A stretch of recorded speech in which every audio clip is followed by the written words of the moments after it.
A surprise transfer twist in Manchester United's plans. A deal was nearly done for one player to join Manchester United this summer. A deal was very, very close, but it collapsed. And why did that deal collapse? Bruno to Bayern Munich rumours, I think it's nonsense. We're going to talk about Gilberto Mora, Manchester United rivaling Barcelona for probably one of the highest rated talents. In fact, maybe the highest rated talent in South America. Now Esteval has gone. He just turned 17 yesterday, I believe, and he's on that list with the likes of Limon Yamal and Brazilian Ronaldo for most goals scored at 16 in the professional level. Harry Kane is on Manchester United's transfer list. Mazraoui could be back for the game at Anfield. We're going to talk about Sekou Kone, why he's not playing, what's the latest update on his injury, what we need to know on the takeover, and just shout out to Yoro for being nominated for the Golden Boy Award. Well deserved, because Yoro is fantastic, and I don't think Yoro gets enough credit for how good he's actually been for us. So yeah, hello, and welcome back to Alice Talks Football, and welcome back to your 10-minute Manchester United news roundup. If you're new to the channel, I do a video every single day on the channel, rounding up all the news in 10 minutes. Let's dive into the first story. So this was said by Pete Hall via iPaper Sport, which reveals maybe a big twist in Manchester United's transfer plans. Adam Wharton has reportedly overtaken Carlos Baleba on Manchester United's list of targets for midfield. Ruben Amorim is understood to be a big admirer of Wharton's directness when he gets the opportunity to pass the ball forward rather than sideways. I've got interesting things to say. From a physical perspective, Baleba's better than Wharton when it comes to off the ball, covering ground, being a pure athlete. From a technical perspective, you're not going to get any better than Adam Wharton. Like, he's phenomenal. My thing is, he's not playing Maino, who's really technically good because of his concerns physically. Well, Adam Wharton, I think maybe you can cover a bit more ground than Maino. Maybe it's a bit, but Adam Wharton's a bit like Maino, where technically, wow. But Amorim wants his midfield to do with this insane amount of running that Caicedo, Baleba, and Declan Rice can do. That's the big question. I also think when he watched Ugarte, he's thinking, need the opposite, Wharton. But that is the big question for me. For me, Wharton right now, much better than Baleba, in much better form, phenomenal player. The dream is Wharton and Baleba. Because if you're Bruno and Casemiro, go and Wharton and Baleba, please. And Amorim's understood to be a big admirer of Wharton and his qualities on the ball, which is surprising considering he plays Ugarte over Maino, who has qualities on the ball. And I'm not shocked that we're looking at Wharton, and I'm not shocked that Amorim likes Wharton. It's been reported by actually many outlets that Amorim's a big fan of Wharton. There was a rumour of him having a 65 million release clause that is active in the summer. I'm not sure how true that is. It was just a rumour. It was never confirmed. I can't see Wharton being available for less than 80 million. And I'm all for getting Adam Wharton. I'm all for getting Baleba. I'm all for getting Adam Wharton. If we got Wharton and not Baleba, I wouldn't cry about it. If we got Baleba and not Wharton, I wouldn't cry about it. I'm happy if we get one of them. They would both be phenomenal additions. Wharton started the season much better. Wharton is much better on the ball. Wharton is such a technically good player. But from a physical aspect, in terms of ground coverage, I do think Baleba's maybe more what Amorim needs. But maybe Baleba's form being dropped. Maybe Baleba's form dropping off and the lack of technical quality we have in the middle of the park, which is why we're quite predictable to play against because we always have to build up out wide.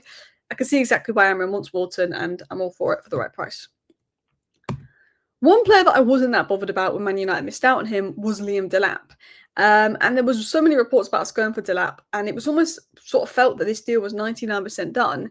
And it actually has been revealed that a deal was very close. A deal was close for Delap.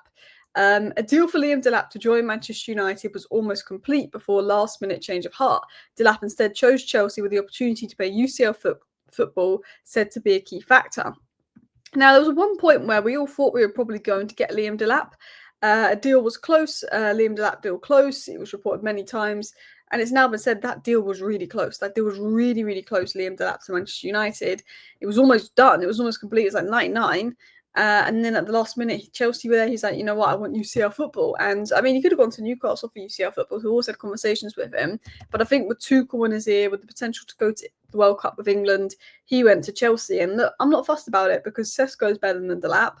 Delap's been injured, so it would have been no help to us. And I like Delap, and I think he's a good player. And I think for 30 million, it was a really good price. I think Chelsea got a really good deal. But it was one of those when we looked at it and we went, but is Delap someone that we can sit there and say is a big upgrade on Højlund? No. Do you know what I mean? I think Sesko was a better player than Delap. So I think value for money, Delap's a better deal, but I think Sesko will have a better career. So I was never that fussed about missing out on Delap, if I'm going to be honest. Let me know your thoughts down below. One player I'd like to get is obviously the youngster we're going to talk about in a minute. But before we get into that, there is talk from Team Talk, who aren't the most credible outlet. So I would take this with a pinch of salt, saying that Bayern are eyeing Bruno, who could be available for 40 million after rejecting Saudi offers. I think Man United would let Bruno go for 60 million at the lowest next summer. I don't think we'll let Bruno go for 40 million, but Bayern have an interest. They've kind of noticed with Kane and stuff, get top players that are aging in the Premier League, but playing for clubs that aren't going to win trophies.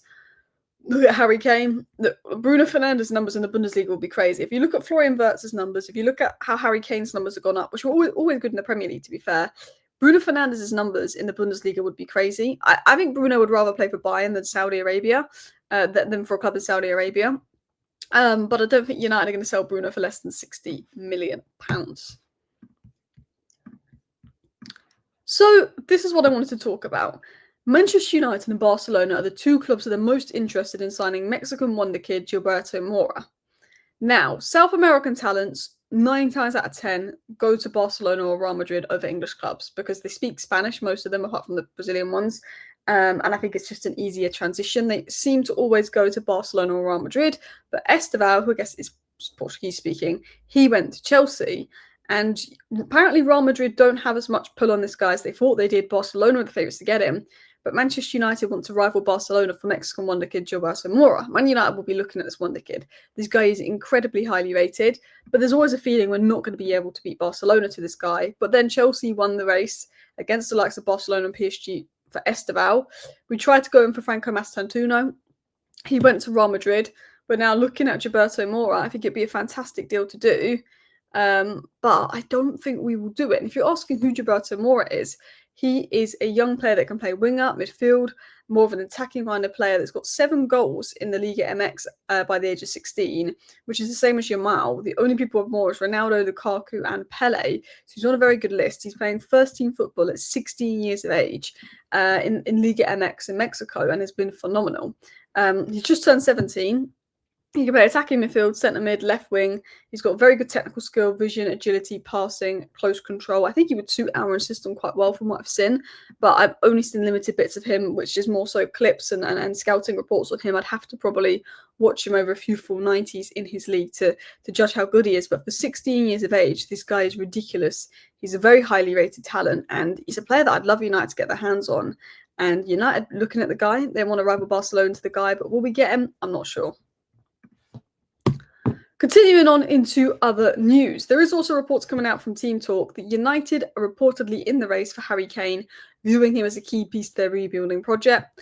I look at Manchester United, and if we get back into Europe next season, I look at Semenyo, I look at Kane, I look at Wharton, I look at Baleba, and I potentially look at another centre-back for depth, and I think, boom. And I think if Amorim stays, I think that Semenyo would be a good left wing-back.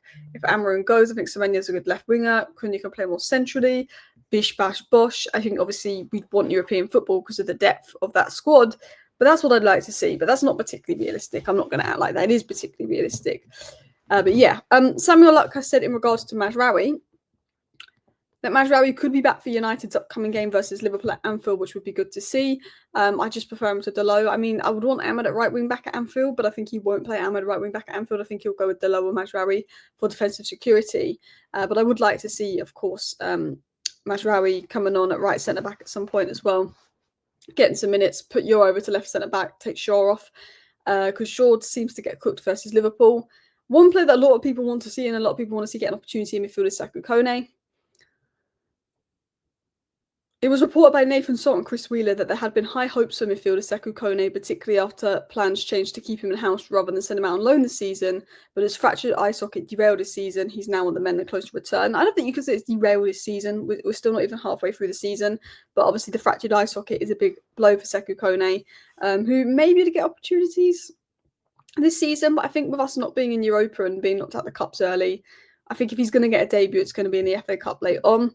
There is reports coming in from Chris Wheeler as well that something as big as a potential Manchester United takeover is always shrouded in secrecy, so it's very hard to tell if there's a real possibility of the club being sold, was said by Chris Wheeler. The Glazers don't want to give much away. And Lenny Yoro is one of the 25 on the final shortlist for the Golden Boy Award. I think it's going to go to Lamine Yamal or Desiree Due or something, but it is good to see Lenny Yoro on there. Anyway, people, thank you for watching today's 10-minute roundup. I hope you enjoyed. Bye.